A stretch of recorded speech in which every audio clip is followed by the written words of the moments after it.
Assalamualaikum warahmatullahi wabarakatuh. Akkam nagaa fayyaadha hordoftoonni abduu moobaayilaa fi jaljaltan hundi keessanuu baga jiraattan baga deebiidhaan gara chaanala kiyyaa dhuftan akkasuma warra jalqabaa dhuftan ammoo abduu moobaayilaa bi subscribe godhaatii gara maatii keenyaatti dabalamaan isiniin jira. Arramee waa'ee imoon eega update ta'ee siitingiileen isaa jijjiirame kana booda jechuudha. Yoo fakkeenyaaf namni hack nu godhe yoo namni imo keenyan waliin fayyadamaa jiraate akkamitti beeyna akkamitti ofirraa baafna akkasuma siitingiilee isaa online dhoyfachuu online nama osoo fi mul'ine nama katabu walumaa galatti imo settingiilee hedduu jijjiiree jira jechuudha. Eega update ta'e kana booda jechuudha. Namoonni hundinuu update godhaatii itti fayyadamaa. Settingiilee isaa hunda isaa isin agarsiisa. Hack yoo taa'amne akkamitti beeyna yoo namni biraan waliin fayyadamutti jiraate akkamitti beeyna akkamitti ofirraa balleessina. Nama biraa immoo ka hack nu godhee jiru fakkeenyaaf yoo biyya nama lama bakka adda addaatiin walitti fayyadamaa jiraanne fakkeenyaaf yoo imo duraan lakkoofsa tokkoon fakkeenyaaf biyyatti fayyadamaa jirtu kan namni sunillee lakkoofsa keetiin itti fayyadamaa jiru kaatilee itti fayyadamaa jirtu akkamitti kiyya qofa deeffadha kana sanii akkamitti keessa baasa isa jedhulee gaafii hedduu keessanii jechuudha. San hundayyuu isin agarsiisa gatta'eetiin isin agarsiisa. Haga dhumaatitti waliin turtan waa'ee imoodha guutuutti hubattan jedheetii yaada. Nafaana tura. Tole hayyee karaa iskiriinaatitti dhufeetiin jira. Imo keenya irra seenna. Imo keenya irra wantoota hedduu settingiileen isaa jechuudha. Eega inni update tahee dhufee hundayyuu haga tokko keessaa isin agarsiisa. Jalqaba irratti asirratudha. Imo keenya jechuudha. Jalqaba irratti asirratudha. Eega inni haala kanaan nu dhufee jala kanarra moortee tanarratti tuyna. Eega moorratti tuyne booda gubbaa kanarra haala kanaan nu dhufa jechuudha. Settingii mataa gubbaa tanarratti tuyna. Eega settingii irratti tuyne booda privacy ta'e tanarratti tuyna jechuudha. Privacy tanarratti tuyna mee asirraa eegalee isin agarsiisa. Kama jalqaba kanarraa eegalla. Last scene kun maalinni amma fakkeenyaaf last scene haratti yeroo gattuu yeroo kam online irraa bahee fakkeenyaaf sa'a takka dura online irraa bahee sa'a lama dura online irraa bahee sa'a sadi dura online irraa bahee waan akkas jedhu tokko jechuudha. Fakkeenyaaf yeroo ati online irraa baate akka namni sin agarre yeroo kan online seene yeroo kan online irraa bahee akka namni sin agarree fi last scene tanarratti tuudheeti jala kanarra jechuudha. Garuu kana shiraaf itti fayyadamu wal dhoysuu fi yookiin ammoo wali kijibuudhaaf osoo hin taane beekuudhaaf jechuudha kanan isin jechaa jiru jechuudha. Kunoo gubbaa kanarratti nu isin agarsiisaa jechuudha. Last scene isaa yoom online irraa bahee dhoyfachuudhaaf yoo gubbarratti tuutanii namni hundinuu si argaa jechuudha. Kan ati save godhattee fi kan ati save hin godhatin illee jechuudha. Kan jidduu ammoo nama ati save godhatte qofa akka si argu yoo hayyamu barbaaddeedha. Yoo ammoo nobody jala kanarratti yoo goote ammoo namni tokkolleenu yeroo ati online irraa baate si arguu hin danda'u jechuudha. Online irraa sa'a hanganatti bahee fi sa'a hanganatti bahee san namni si arguu hin jiru jechuudha. Yoo jidduu godhatte ammoo nama ati save godhatte si argaa jechuudha. Tole hayyee inni kun akkanaa jechuudha. Filannoo keetii jechuu san booda isin lammaffaa isin tunis baay'ee murteessituu jechuudha. Read receipt isin tunis maalinni fakkeenyaa fi miseejii tokko yeroo ati namatti ergite imoon akka namni sun dubbisellee ni mul'isaa jechuudha. Akka namni sun dubbisee jiru waan korboota akka itti maraa akkuma isinuu imoo warri fayyadamtan kaanii beeytanii isi tanarratti yeroo gattuune kunis akkuma kaaniitti jechuudha. Namni seef sin godhatin hundi akka arguuf ka gubbaa kanarratti fayyadamtaa yoo ammoo namni seef godhatte akka si argu barbaadde asirratti fayyadamtaa yookiin ammoo ka jala kanarra fayyadamta. Kunoo fotoodha yeroo sin agarsiisu akkana tahee agarsiisaa jechuudha. Yeroo namni dubbisee jiru namni ati miseejii ergiteef yeroo inni dubbise akkana ka ta'u jechuudha. Akkana hin ta'u jechuudha yoo asirratti godhatte. Tole hayyee kunis isa kana jechuudha akkanatti. Kan lammaffaa ammoo kun ammoo baay'ee tokko murteessaadha. Hukaan koolmii. Hukaan koolmiin kun maalinni eenyu akkasii bilbiluu barbaaddaa? Nama si bilbilu siitu murteeffataa jechuudha. Duuba asirratti gattuudha. Hukaan koolmii tanarratti yeroo gattuune eenyu akkasii bilbilu barbaadan carraa lama qabaa jechuudha. Namni barbaadeyyuu haanaa bilbilu kan ani seef hin godhatin illee fakkeenyaaf namni gariin lakkoofsa kee seef godhatee kan ati seef hin godhatin tu jiraame sunis akka hundinuu akkasii bilbilu yoo barbaadde gubbaa kanarra godhata jechuudha. Yoo ammoo ka jalaa irratti godhatte nama ati seef godhatte qofa jechuudha. Kunoo yoo fakkeenyaaf ati seef godhattee inni ammoo ati seef hin godhatin kan inni seef godhatillee si bilbiluu hin danda'u jechuudha. Walumaa galatti nama gartee lakkoofsa kee ati lakkoofsa isaa qabattee seef godhatte qofatu siif bilbiluu danda'a. Ati ammoo kamirra godhadhaan filannoo keetii jechuudha. Sana ammoo situ beeka asuma agarsiisuu fi malee jechuudha. Isa fi settingiileen isaa kanneen sadiin haala kanaan wal qixxeeffatu jechuudha. Imoon duraan akkanatti addaan babaasee kanneen hin qabu jechuudha. Inni tokko ammoo murteessaa waa'ee akaawuntii yookiin ammoo namni biraa lakkoofsa biyyaatiin banatee eega lakkoofsa biyyaatiin banatee booda fakkeenyaaf karaa biyya dhamaatti deemee imoo san warri biyyaallee sanumaan kan fayyadamu atillee kama saniin fayyadamtu akkamitti ofirraa baafnaa yookiin ammoo imoo lakkoofsa namni waliin fayyadamutti jiru kana namni san akka ittiin fayyadamne akkamittiin godhaa yookiin ammoo lakkoofsa san nama biraattu harkaa qabaa lakkoofsa san harkaan qabu akkamitti akka namni sun imo kanatti fayyadamne godhaa isa jedhu irratti gaafiin hedduun keessan na gaafattan tokko isa kanaa jechuudha. Asirratti waan takka waan beekuu qabdan namni carraa qabu yoomiyyuu imo haa ta'u Facebook haa ta'u WhatsApp haa ta'u nama lakkoofsa san harkaa qabudha. Haga fedhe mala barbaadenu haa ta'u jechuudha. Nama lakkoofsa san harkaa qabu carraa ka qabu nama sanii jechuudha.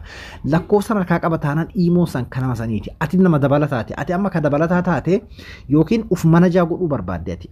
Manajaan nama lakkoofsan harkaa qabu jechuudha. Walumaa gala namni gartee imo san hogganu nama lakkoofsan harkaa qabu. Yoo Facebook illee ta'e namni Facebook san hogganu nama lakkoofsa harkaa qabu jechuudha. Yoo WhatsApp illee ta'e akkasuma jechuudha. Hedduun keessan karaa keessaatiin kana gaafattan waa'ee kanaa irratti jechuudha. Kanaafuu lakkoofsi abbaa harka hin jirre biratti akka namni sun hin fayyadamne godhuu gonkumaa hin dandeettu. Nama santu si akka isi godhuu danda'a jechuudha. Akka ati hin fayyadamne si godhuu namni lakkoofsan harkaa qabu akka ati hin fayyadamne godhuu si danda'a jechuudha. Asumaan akka irraa baratan jedheeti. Duuba amma akaawuntii dhufname biraayivisii keessa baafne akaawuntii inda seekuriitii kan yookaan irratti tuunaa eega akaawuntii dhufne booda namoonni hedduun yoo namni waliin fayyadamaa jiraate akkamitti beeynaadha tokko kan itti aanu yoo namni si waliin fayyadamaa jiraate fakkeenyaaf manage device ta'e tona tuutan jechuudha. Eega akaawuntii irra seentanii booda manage device irratti hogguu tuutanii haala kanaan isin dhufa jechuudha. Amma kunoo kunniin hundisaatu telefoona ani ittiin seef godhe yookiin ammoo ittiin imo fayyadameedha jechuudha. Kunoo kan gubbaadhaa lameen kuni online irra jira. Kuni kana nama itti fayyadamaa jiru. Kun ammoo kunilleen online irra jira. Kanneen sadeen illee itti fayyadamaatiin ture jechuudha. Bara 2020 Januaarii 22 keessa jechuudha. Kun ammoo Juulaay 20 bara 2020 keessa. Kun ammoo Meey takka bara 2020 keessa jechuudha. Haala kanaanii kanneen itti fayyadamaa ture. Kunniin ammoo kunoo 20 takka amma online irra jira jechuudha. Amma namoonni kunniin hundinuu nama lakkoofsa amma itti fayyadamutti jiru kan harkaa qabanidha. Duuba carraa warroota amma as keessa jiru kana ofirraa baasuudha, of qofatti deebisuudha, nama lakkoofsa amma an itti fayyadamutti jiru harkaa qabu kana qofaati jechuudha. Namni gartee lakkoofsa kana harkaa hin qabne yoo lakkoofsa kana harkaa hin qabanne namoota kanneen ofirraa yaasuu hin danda'u jechuudha. Nama kanneen akkamitti ofirraa yaasuu danda'a? Kunniin amma nama lakkoofsa kanaan imo itti fayyadamaa jirudha. Amma fakkeenyaaf lakkoofsuma kanaan kan fayyadamaa jiru kun amma lama kan online jiru. Kun illee online jira, kun online jira jechuudha. Kun ammoo modeela telefoonaati jechuudha. Kan amma itti fayyadamaa jiru irratti isin agarsiisaa jiru kun Samsung N975F dha. Kan jala ammoo C900 dha. Samsung dha lachuu jechuudha. Samsung dha. Kanaafuu amma ka jalaa kana yeroo ofirraa balleessuu barbaade irratti gattuqaa jechuudha. Yeroo irratti haala kanaan gattuqee delete ka jedhu kana yeroon tuqee delete kana irra deebi'ee yeroon tuqee fakkeenyaaf maal na gaafata? Lakkoofsa kanarratti kun amma lakkoofsa naaf fidanii agartami. Lakkoofsa kanarratti akka lakkoofsa kana keessaa bahu barbaadda jedhee yeroo on okay godhee irratti gattuqee lakkoofsa kanarratti SMS ergaa jechuudha. Caal jedhee delete naan godhu. Wanni reefuu waan carraa namni qabu nama lakkoofsa kana harkaa qabu wanni isin jedhee fi yeroon okay godhee lakkoofsa kanarratti miseejiin seera. Miseejii san itti naqeetiin ofirraa delete godhaa jechuudha. Ifa isiniif yookiin ammoo yoo lakkoofsa harkaan qabaanne oo ani gartee nama lammaffaati nama manajaan nama sanii waan ta'eef cal jedhee osoo hafuuran baafanne waliin fayyadamuu qabaa jechuudha. Kan na baasuudhaaf dandeettii qabu nama lakkoofsa harkaa qabu qofaadha jechuudha. Karaa saniin ofirraa baaftan fakkeenyaaf namoonni hedduun nama imo na waliin fayyadamutti jiru lakkoofsi sun na jalaa badee jira yookiin ammoo na biran jiru akkamitti ofirraa baasaa kan jiru namoonni hedduun na gaafachaa waan turtaniifin kan akkasitti irra deddeebi'ee isin hima jechuudha.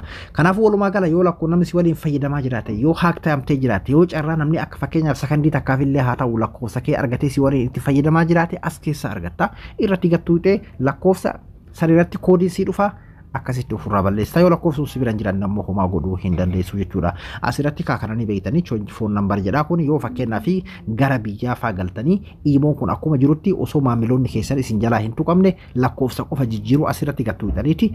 Lakkoofsa biyyaa sanitti lakkoofsa bakka inni lakkoofsa duraanii isin gaafatu kan duraanii galchitanii kan haaraa ammoo jalatti galchitanii haala saniin lakkoofsa jijjiiratan jechuudha. Walumaa gala yoo lakkoofsa jijjiiratte biyya keessa jirtillee yoo ta'e yoo lakkoofsa biraa bitattee jijjiiratte asiin ofirraa jijjiirtaa jechuudha.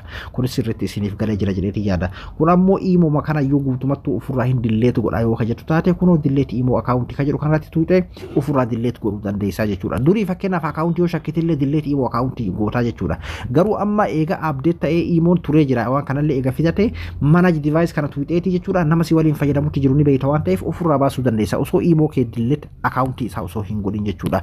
Haala kanaanii namoota si waliin fayyadamutti jirullee ofirraa baasuu dandeessa jechuudha. Inni kunillee baay'ee tokko murteessaadha. Fakkeenyaaf silkiin teessan akka isin jala biizii hin taaneef jechuudha. Storage data tunillee jechuudha kunoo fakkeenyaaf amma asirratti yeroo gattuqee amma haala kanaan jechuudha viidiyoo fi fotoon ofii isaatii seef ta'ee narratti silkii tiyya biizii godhaa jira jechuudha. Yoo fakkeenyaaf silkiin teenii booriin isii xiqqoo taate kanneen ofirraa cufuu qabda keessattuu viidiyoo ofirraa cufuu qabda. Warroonni guruppii garaagaraa keessa jirtan guyyatti fotoon 50 isinirratti seef ta'uu danda'a waan ta'eef fotoolee ofirraa cufuu dandeessus ofirraa cufuu qabdullee jechuudha. Isin miidhaa jechuudha. Garuu yoo silkiin tee guddoo taate lakki ofii isaatii seef naaf haa ta'u kan jettu taate bakka kanarratti tuuxee kunoo hayyama kennitee fi haala saniini akka seef sii ta'u godhuu dandeessaa jechuudha. Auto save to gallery kan jedhu kanarratti jechuudha. Amma haala kana yoo bante viidiyoonis footoonis jechuudha ofii isaatii otomaatika seef ta'aa jira jechuudha. Silkii tiyyarratti haala kana filannoo keetii irratti hundoofte yoo ofiin seef sii ta'uu barbaadde akkana bantaa fi yookiin ammoo ofirraa cuftaa jechuudha. Kun ammoo viidiyoon fakkeenyaa fi auto play yoo daataadhaan fayyadamta taate jala kanarratti never yoo goote bareeda yookiin ammoo wife only yoo goote illee dandeessa. Viidiyoon ofii isaatii otomaatika taphachuuf viidiyoon namni sitti ergee fi guruppiilee garaagaraa irraa jechuudha yeroo ati imoo gaseente otomaatika taphachuu jechuudha. Kanallee filannoo keetii jechuudha. Yoo feete wifi qofarra gootaa yookiin ammoo never goote ofirraa cufuu dandeessaa jechuudha. Haala kanaan kanneen sirreeffachuu dandeessuun isiniin jira. Hagara rakaa viidiyoon isinitti dheeratee jira. Wantoota biraa yeroo biraa qabadhee haga isinii dhufuuf arraaf nagayaan naa turan isiniin jira. Ani Abduudha. Abduu Moobaayilaa Birraayi.